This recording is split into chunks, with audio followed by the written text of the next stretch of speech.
too long, we humanity have suffered from loads of global challenges. But to sadly inform you, most of these global challenges actually happen because of our own doing. Things such as global warming, such as inequality, and such as poverty happens because of our own faults. But there comes a time where us humans need to take control of everything that is happening around us. We humanity need to take responsibility for our own actions and to fix what has been broken. Assalamu alaikum wa rahmatullahi wa barakatuh. My name is Aysar, and this is how digital innovation can resolve our global challenges.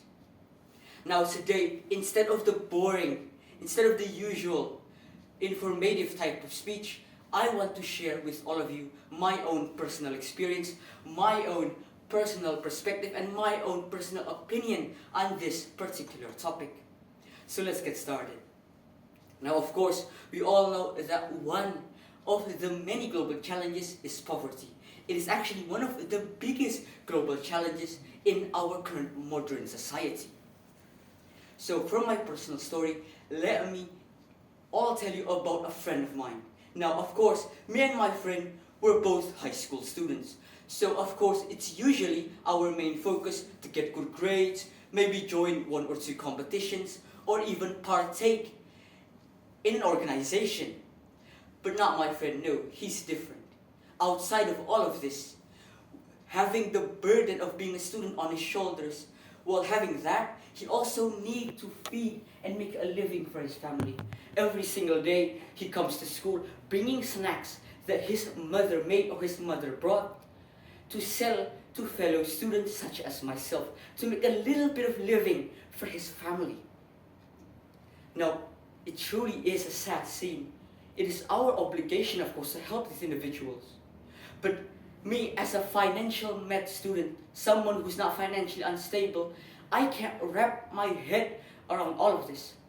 How does someone that is one grade with me, that shares the same experience, need to wield the burden of feeding his family?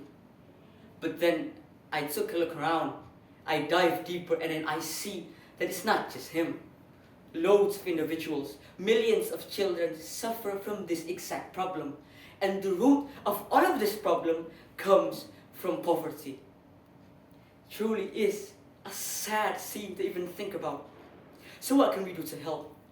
There's one way that we can help, and that, my friends, is to try and raise awareness and also to try and open donations.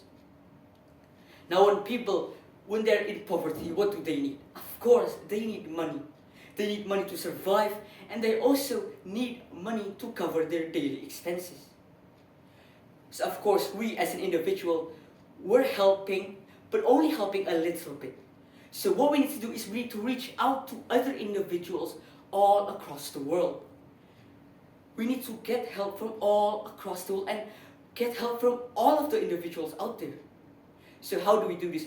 Maybe you can make a post on social media, make a viral TikTok, make a viral reel, or open a GoFundMe, or open any donation page. With these methods, we can get huge amounts of help from different parts of the world with such short period of time. But my friends, that's only the first one. What about the second one? The second one is inequality. What I'm talking about here is not in resources, not in healthcare, not in education. No, what I'm talking about is we are unequal in treatments, or you might know it as racism. Of course, I'm sure all of you know about the BLM movement, the Black Lives Matter, where it started because a black individual was killed by two law enforcers, which was white, and they were charged with killing him only because of the color of his skin. Can you believe that? Now, this doesn't only happen in America. This also happens in all across the world, with many different tribes being the victim. So how actually do we minimize these sorts of unequal behavior from happening? We go back to social media. Again, social